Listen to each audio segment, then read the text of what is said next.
bienvenue sur Éclaire ton bise, le podcast qui t'aide à gagner en clarté et à mettre ton bise en avant. Je suis Vanessa, maman de jumelles et mentor business, et j'accompagne les entrepreneurs en manque de temps à jongler entre leur vie pro et perso sans bouffer leur vie de famille. Ici, on parle stratégie, communication, mindset, organisation, avec humour et bottage de fesses quand c'est nécessaire. Si tu sens aujourd'hui que tu es freiné ou que tu stagnes dans le développement de ton business sans comprendre l'origine du problème, arrête-toi, tu es au bon endroit. Hello et bienvenue sur Éclaire ton bise. Je suis super heureuse de vous retrouver sur cet épisode aujourd'hui, notamment parce que je ne suis pas seule. Ça fait très longtemps que j'avais pas fait d'épisode invité et cette fois-ci, j'invite Justine Arma. Justine est mentor et podcasteuse. Justine, je vais te laisser te présenter, ce sera plus simple, comme ça tu pourras dire exactement ce que tu as envie à l'audience. Yes, merci beaucoup Vanessa pour ton invitation. Je suis ravie d'être avec toi aujourd'hui. Vraiment, j'attendais notre épisode avec impatience. Merci beaucoup. Eh bien, je suis Justine et dans la vraie vie, je suis mentor podcast et business, ce qui veut dire que j'accompagne les entrepreneurs et entrepreneuses à développer leur entreprise de façon sereine et à éviter de prospecter grâce à l'outil du podcast principalement. Top, merci pour ta présentation et à nouveau, moi je suis ravie de t'accueillir. Donc pour la petite histoire, cet épisode est né suite à un live qu'on a fait ensemble. Donc on a fait un live à 4 au mois de mars pour parler de nos stratégies pour trouver des clients en 2023. Et Justine a abordé le marketing relationnel et la prospection douce. Et j'ai trouvé cette partie du live hyper intéressante. Le reste était intéressant aussi, mais cette partie-là m'a vraiment intéressée dans le sens où je suis persuadée que ça peut plaire à mon audience. Et moi, ça m'a aidé à mettre plein de choses en place qui n'étaient pas encore actives sur mon CRM. Donc j'ai eu envie de vous faire profiter de tout ça avec Justine. Et Justine, du coup, on va attaquer direct dans le vif du sujet. Est-ce que tu pourrais m'expliquer comment tu définis la prospection douce ? Alors, je définis la prospection douce comme une sorte de technique, une sorte de stratégie qui est complémentaire avec la création de contenu. C'est-à-dire que je ne vais pas aller contacter des personnes que je ne connais pas en mode « Hello, j'ai vu qu'il y avait ça, on peut arranger ça et viens, on en discute ». C'est clairement pas mon type d'action que je mets en place dans mon entreprise. Par contre, ce que je vais faire, c'est que je vais m'appuyer sur ma création de contenu, podcast, blog, réseaux sociaux, pour interagir avec les personnes, alors via des commentaires, mais aussi en DM, en message privé, pour continuer d'échanger suite au post, au podcast, à l'article que j'ai mis en ligne. Ok, donc c'est beaucoup de réactions par rapport aux actions et aux messages de ton audience. C'est ça. Et la petite subtilité, c'est qu'on n'est pas là juste pour échanger en mode on passe en friendzonage. C'est que l'objectif de cette conversation est de qualifier la personne et de l'ajouter ensuite dans son CRM. Ok. En parlant de CRM, du coup, est-ce que tu peux nous décrire le fonctionnement de ton CRM, donc depuis une personne qui te suit, une nouvelle personne lambda qui arrive sur ton compte, parce que du coup, je suppose qu'on parle de ton compte Instagram en majorité. Oui. Donc du coup, une personne qui arrive sur ton compte Instagram, avec laquelle tu commences à échanger, qu'est-ce qui se passe sur ton CRM? Quelles sont les étapes que tu mets en place?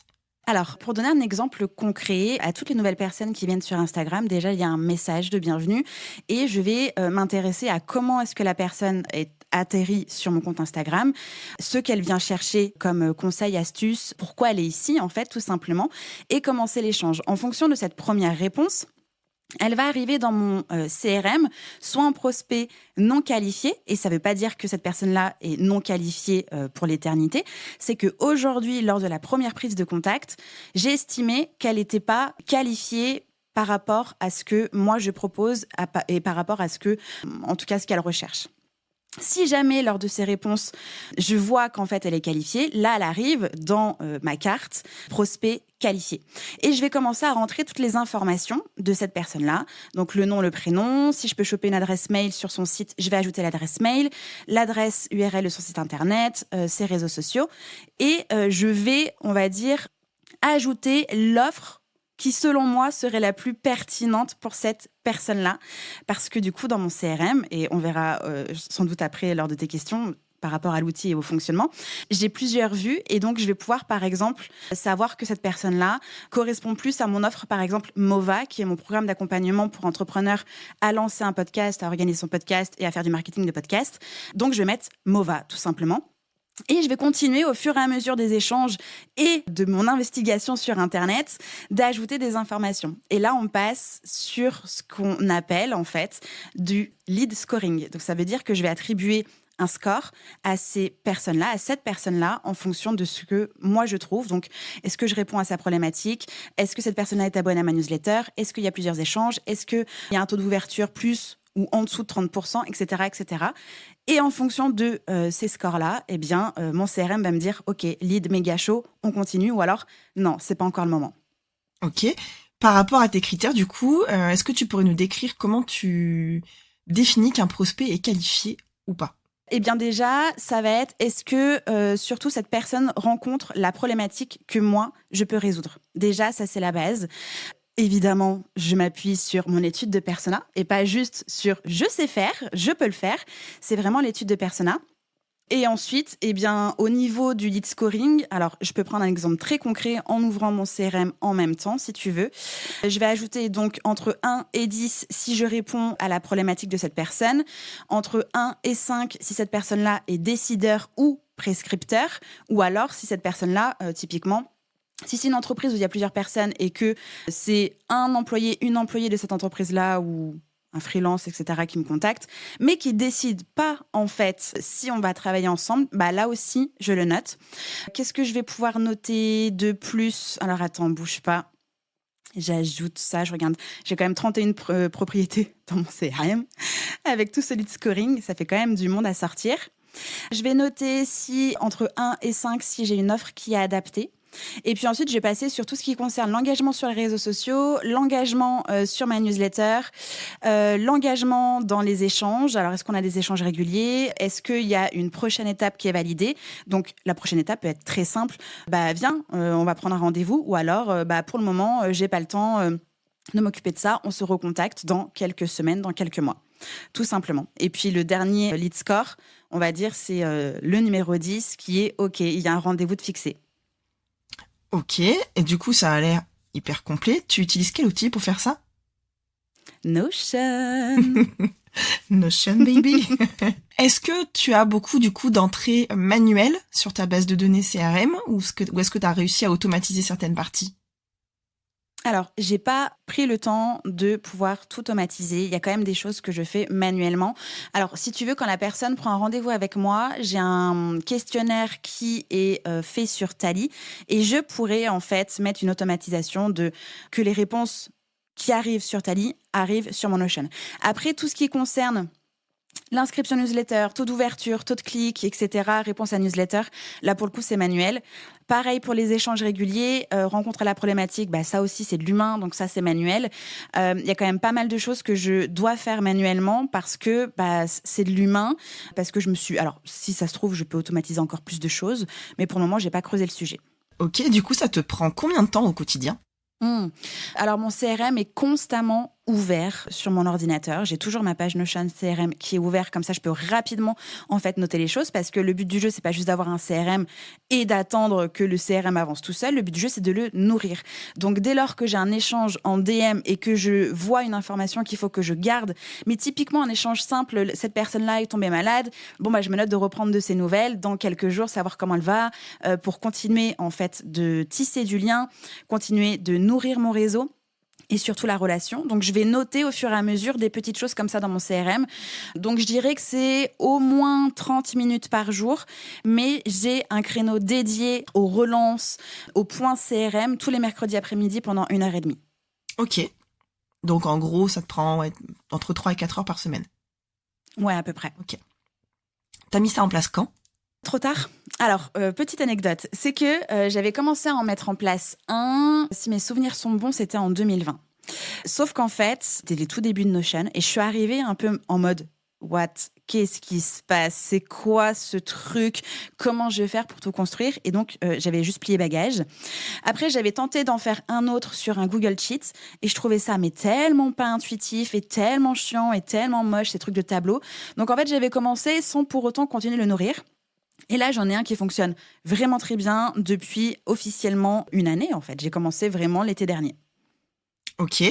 Qu'est-ce que tu utilises du coup comme canaux de prospection pour nourrir ton CRM? Est-ce que tu as que Instagram ou est-ce que tu prospectes ailleurs aussi? Alors, ça va être, il y a du LinkedIn aussi, parce que je suis présente sur LinkedIn. Ça va être tout ce qui va se passer aussi dans la newsletter, toutes les personnes avec lesquelles je vais interagir. Donc, majoritairement newsletter, Instagram et LinkedIn. Ok. Qu'est-ce que ça génère pour toi en termes de chiffre d'affaires, de retour, de pourcentage de conversion? Est-ce que tu as déjà calculé un peu tout ça? Alors, je ne l'ai pas calculé. Par contre, j'ai un exemple très concret. Mois de janvier dernier, ça a été une reprise assez lente et difficile pour beaucoup d'entreprises, d'entrepreneurs et d'entrepreneuses. Et j'étais en train de préparer mon lancement Mova pour le mois de février. J'avais masterclass, j'avais mon lead magnet, j'avais un super tunnel, ça fonctionnait bien. Mais comme j'avais fixé mes dates de lancement la semaine de catching, clairement, j'ai flippé. Je me suis dit, mais never quelqu'un va venir à ma masterclass avec toutes les masterclass qu'il y a déjà lors de cette semaine. C'est pas possible. Donc vraiment, j'ai flippé. Je me dis, OK, qu'est-ce que je peux faire maintenant tout de suite? Quel est mon levier immédiat, en fait, que je peux activer? Le CRM. Donc, je suis allée dans mon CRM, je suis allée dans ma boîte mail avec les personnes avec lesquelles j'avais déjà échangé depuis déjà plusieurs mois pour du coup encore prendre des nouvelles des personnes qui avaient été intéressées par Mova. Et en fait, tout simplement, avant ma semaine de lancement, j'avais rempli mon premier objectif de lancement. Donc, j'avais déjà mes 5 personnes minimum avant de commencer à lancer officiellement et de sortir l'artillerie lourde. Méga dur à dire tout ça. J'avoue que le lancement sur la période entre Catching et la BSB, c'est chaud. Ouais, franchement. Mais moi, j'avais carrément oublié cette histoire, tu vois. J'étais là. Et quand j'ai vu les dates, j'étais là genre, oh non, c'est vrai, il y a ce détail. Ouais. Gros détail. Sacré détail. Et puis derrière, il y avait la BSB. Donc clairement, j'avais un mois de février. Genre, je me faufile où? Faut choisir soit le créneau vraiment entre les deux dates. Mais bon, Catching, en général, on sait que quelques jours avant exactement quand est-ce que ça commence. Ou alors, il faut lancer soit avant, soit après. C'est plus facile. C'est ça, complètement. Mais oui, c'est vrai qu'en plus, sur cette année Catching, je crois que ça durait... il y avait la première semaine de vidéo, après il y avait une semaine de panier, et après, derrière, toi et moi, on était en mode lancement mentor BSB. Donc, en fait, j'avais vraiment qu'une petite marge de manœuvre. J'ai pas changé mes dates, j'ai juste activé d'autres leviers complémentaires à ce que je fais déjà habituellement. La force d'avoir un bon CRM et de savoir bien l'utiliser, c'est que du coup, tu fais complètement. Ça quand tu veux. Et puis, clairement, j'ai kiffé ma semaine de lancement du coup parce que j'étais pas dans la pression, dans le stress de oh, mon Dieu, mais je vais avoir personne ou mon Dieu, je vais pas réussir à vendre. J'avais déjà validé mon premier objectif et donc j'avais plus qu'à aller prendre du bonus. Super. Du coup, tu me disais que tu avais commencé l'été dernier. Du coup, combien tu dirais que tu as mis de temps à avoir les premiers résultats avec ton système de prospection douce?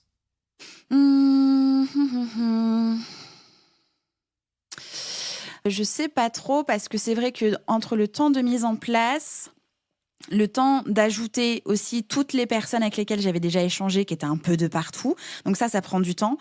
Après, c'est quand même hyper rapide parce qu'on le fait quand même naturellement d'échanger avec des personnes. C'est juste que là, en fait, tu vas acter les échanges et tu vas mettre en place des relances et tu vas te noter les points importants à souligner pour cette personne-là. Je dirais... J'ai commencé vraiment juillet, août à mettre tout ça en place, à cleaner tout le truc. De septembre à décembre, j'étais dans les échanges. En plus, j'ai refait mon étude de persona, donc j'ai pu rentrer encore pas mal de personnes. 4 mois pour avoir les premiers résultats. Mais ça peut être beaucoup plus rapide, vraiment. Si c'est bien fait, bien organisé, c'est sûr. Impeccable. Quel conseil tu donnerais aujourd'hui, parce que je sais que c'est le cas de mon audience, à quelqu'un qui ne fait pas encore de prospection? Que c'est pas obligatoire.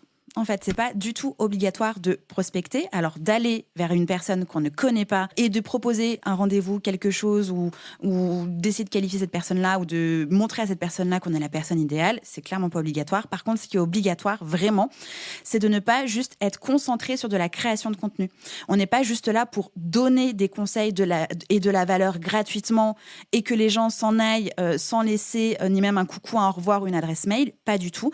Le but du jeu, c'est quand même qu'il y ait un premier contact et un premier échange, soit avec une adresse mail, soit en échange DM, commentaires, messages privés, mail, peu importe. Et du coup, ce qui est vraiment obligatoire, c'est de noter ça, c'est de pas juste échanger pour échanger. Encore une fois, on est là pour faire du business et donc de travailler avec des autres êtres humains. Et du coup, il faut tisser du lien et le faire de façon professionnelle et réfléchie et pas juste stratégique. Le but du jeu, c'est aussi de pouvoir savoir que on n'est pas la meilleure personne pour cette personne-là et que cette personne-là n'est pas prête non plus pour travailler avec nous, par exemple. Donc, c'est vraiment hyper important de mettre ça en place dès que possible, dès lors qu'on commence à créer du contenu pour être visible, pour attirer des clients. On entretient la relation pour aller plus loin ensuite. Ouais, et du coup, tout ça, ça passe bien sûr par l'étude du client idéal. Complètement. Je vais pas insister sur le sujet, je pense que j'en parle dans chacun de mes épisodes de podcast. Ok, dernière question pour toi, Justine. Selon toi, quels sont les secrets d'un bon message de prospection? Le premier message à envoyer. Alors déjà, on ne va pas copier-coller un message type déshumanisé. On n'a qu'une seule chance de faire une première bonne impression, donc il faut pas se louper. Pour autant, on va pas non plus faire un ulcère. Le but du jeu, c'est d'avoir une trame, une sorte de template que l'on va adapter et de trouver le prétexte, en fait, pour avoir ce premier ice contact. Donc ça peut être tout et n'importe quoi. Alors le but du jeu, c'est quand même que ce soit pas trop n'importe quoi non plus, mais ça peut être, j'ai vu que tu avais commenté ce post-là, du coup j'imagine que tu rencontres cette problématique, ou alors tout simplement, si c'est une personne qui arrive sur Instagram et on sait pas trop par où, ni quoi, comment, eh bien en fait c'est de demander comment cette personne-là est arrivée et pourquoi cette personne-là nous suit. Qu'est-ce qu'elle vient chercher? Donc le but du jeu, c'est dans ce premier message, de faire transpirer sa personnalité, son enthousiasme, sa joie d'accueillir une nouvelle personne, comme on pourrait accueillir une nouvelle personne chez nous pour boire un café, échanger tout simplement. C'est la même chose, c'est le premier contact. Et ensuite, on déroule l'échange. En fait, il faut vraiment être le plus naturel possible, le moins lourdeau. Enfin, moi, clairement, quand on me contacte sur Insta et qu'on ne sait même pas ce que je fais dans la vie, j'ai envie de nexter, quoi. Complètement. Oui. Donc, intéressez-vous à la personne qui arrive. Le b.a.-ba, dites le prénom. Hello Vanessa, je vois que tu viens d'arriver ici. Bienvenue, je suis ravie de faire ta e-connaissance. Comment est-ce que tu as trouvé mon compte Instagram? Et du coup, j'espère pouvoir t'aider. Qu'est-ce que tu viens chercher? Là, tout de suite, c'est beaucoup plus impactant que bonjour, bienvenue, ravie de te découvrir ici. J'espère que mon contenu va te plaire. Pas de questions, rien du tout. T'as pas envie de répondre, c'est nul. C'est complètement nul. Ou le pire, vraiment le pire que j'ai reçu, c'est « Hey, tu fais quoi dans la vie ?» Désolé, j'ai un profil Insta et LinkedIn hyper optimisé. T'as qu'à juste lire ma bio. Et puis, on échange si tu veux. Donc voilà, intéressez-vous à la personne que vous avez en face. Le nom, le métier, fouillez dans l'arbre à liens, regardez sur le site internet. Je sais que ça peut prendre du temps, mais ce temps-là peut vraiment tout changer ensuite lors de l'échange pour décrocher des premiers rendez-vous, pour les inciter à aller s'inscrire à votre lead magnet, parce que ça aussi, vous pouvez simplement dans l'échange vous rendre compte que cette personne-là, vous pouvez déjà l'aider gratuitement avec votre lead magnet. Donc super, elle va rentrer dans votre tunnel de conversion très naturellement. Vous allez pouvoir nourrir la relation via votre séquence mail de bienvenue, via les mails automatisés qu'il y a derrière, via la newsletter et aussi du coup via Instagram, parce que vous allez pouvoir continuer de parler comme ça de façon régulière, voire quotidienne. Et je rajoute un petit truc qui pourrait vous intéresser. Sur Instagram, il existe des guides. Ça peut être une excellente idée de faire un guide de la personne qui arrive et qui débarque sur votre compte, en précisant, par exemple, si moi j'ai beaucoup d'entrepreneurs du bien-être dans mon audience, en précisant, tiens, voilà les posts que j'ai déjà faits qui pourraient t'intéresser parce qu'ils sont orientés vraiment aux naturopathes, sophrologues, etc. Tout bêtement, hein. Et dedans, il y a des idées de freebie, il y a les étapes pour créer une offre, il y a les étapes pour tout ce que je peux traiter en fait dans mon compte, mais vraiment c'est la crème de mon contenu, rassemblé au même endroit, orienté pour cette personne-là. Et vraiment, utiliser les guides sur Instagram, ça peut vous faire prendre des raccourcis super sympas. Vous récupérez le lien du guide et quand vous prospectez, quand vous écrivez un message, bienvenue, je vois que tu fais tel métier, ça pourrait t'intéresser de regarder tel et tel et tel post. Je les ai tous réunis dans un guide, t'as qu'à cliquer et à te laisser guider par le post. Et puis, si vous arrivez à glisser un freebie dans le lot, vous êtes gagnant. Complètement. Ce que je voulais aussi préciser lors de la mise en place de mon CRM, c'est que je ne l'ai pas faite toute seule, justement parce qu'il y a quand même quelques subtilités, et notamment pour le lead scoring. J'ai suivi 2 formations de Pauline Sarda, donc c'est son pack vente, c'est la formation CRM Express et la formule entre parenthèses, pour vendre. C'est les 2 petites formations que j'ai suivies pour vraiment m'aider à mettre le pied à l'étrier, à bien intégrer cette routine-là dans mon agenda, à avoir un CRM intelligent et efficace, donc du coup utile, et aussi à pouvoir construire mes messages types, en fait, efficaces. Voilà. Top, impeccable. Bon, je mettrai le lien du coup pour retrouver Pauline Sarda dans la description de l'épisode. Justine, est-ce que tu as quelque chose à ajouter? Et moi, j'ai une question à te poser. T'en es où de ton CRM? J'en suis où de mon CRM? Écoute, il fonctionne peut-être pas encore à 100% de manière optimale, mais j'ai commencé à trier un peu les personnes qui étaient intéressées en fonction de chacune de mes offres. Je rentre mes informations, je le faisais déjà pas mal, rentrer mes informations depuis Instagram, mais j'ai mis en place plein de petites choses, notamment effectivement une petite partie de lead scoring, donc je pense que je suis loin encore de ce que tu fais, mais j'ai déjà trié un peu les prospects vraiment chauds ou froids, et ceux qui pouvaient être tièdes. J'ai mis des petits écoutes de température. Trop bien, trop bien. Il y avait deux choses que je voulais préciser. La première, c'est que si après un rendez-vous découverte, on a une personne qui nous dit non, vous allez la mettre dans la catégorie client perdu, mais ne laissez pas ce client perdu être réellement perdu dans les méandres de votre CRM. Un client perdu n'est jamais perdu pour l'éternité. En dehors de où vous avez vu que ça s'est vraiment très mal passé et que là, vous voulez pas travailler avec, évidemment. Mais continuez en fait de l'avoir sous les yeux. Et la deuxième chose que je voulais ajouter, n'hésitez pas à faire des relances. Les relances, il n'y a rien de lourdeau. Alors oui, des relances tous les jours, là oui, méga lourd. Mais des relances naturelles, en fait, c'est du customer care, ni plus ni moins. Si vous allez prendre soin de la relation. Donc n'hésitez pas à vous mettre des rappels. Et sur Notion, c'est hyper possible. Vous avez une propriété date avec un rappel et vous mettez le rappel et hop, ça va popper en notification. Écrire un message à Vanessa pour prendre de ses nouvelles. Dans votre CRM, vous avez du coup écrit la petite note de faut que je pense à lui demander comment ça va suite à ce truc, et en fait ça va être hyper naturel. Vous ne pouvez pas penser à tout, et par contre vous devez continuer de nourrir la relation, donc aidez-vous des outils, prenez des notes, mettez des rappels, et ce n'est pas être intrusif ou trop lourdeau si c'est bien fait. J'ai rien à rajouter, franchement, je suis trop d'accord. Toi aussi t'es sur Notion? Merci Justine. Oui, bien sûr que je suis sur Notion, je fais tout sur Notion. Ma vie est sur Notion, mes freebies sont sur Notion, mes offres sont sur Notion. Yes, je comprends de ouf, tout pareil. C'est un outil magnifique quand on apprend à l'utiliser, mais ça nécessite d'y passer du temps. Et quand on n'arrive pas à le faire toute seule, il faut pas hésiter à se faire accompagner, parce que vraiment, c'est quelque chose qui a beaucoup de potentiel. Mais il faut pas hésiter à ne pas rester perdu et à pas perdre des milliers et des milliers d'heures à essayer de faire un truc joli mais pas fonctionnel. C'est ça. Quoi. Et surtout qu'il y a des templates qui sont gratuits et aussi payants, mais on peut trouver une première ébauche de CRM gratuitement sur Internet en mode template et commencer avec une base et nourrir la base de données du coup, parce que c'est une vraie base de données qu'il faut créer, pas juste un tableau s'il vous plaît.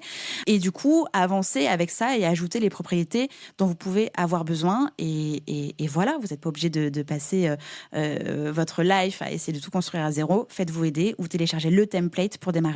Exactement. Puis on commence et puis on itère après. Complètement. Mais commencer. Complètement. Tout à fait. Super. Merci Justine pour toutes tes petites infos hyper croustillantes. J'espère que vous allez pouvoir mettre à jour vos CRM, que vous avez appris plein de choses, que ça vous a donné des idées pour prospecter mieux.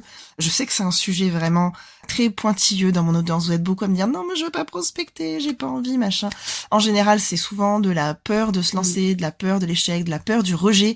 Alors oui, bien entendu, je suis sûre, Justine, que t'as pas 100% des personnes que tu contactes qui te répondent, ou 100% des personnes que tu as en appel découverte qui convertissent derrière. Mais l'important, c'est d'avoir 50 appels pour avoir 10 ventes. C'est ça. Et de le faire, en fait. De pas penser que ça va pas marcher. Exactement. Il faut le faire. Allez-y. Pour convertir, il faut avoir une masse de données entrantes et des données, tout simplement, qui disent oui, ça a fonctionné ou non, ça a pas fonctionné. Complètement. Totalement d'accord. Bon, bah voilà, écoute, si en plus on est d'accord, c'est beau. Merci beaucoup, Justine. Merci à toi, j'étais ravie de cet épisode, de cet échange. Merci beaucoup. À très bientôt. Bye bye. Et à la semaine prochaine pour le prochain épisode d'Éclaire ton bise. À toutes.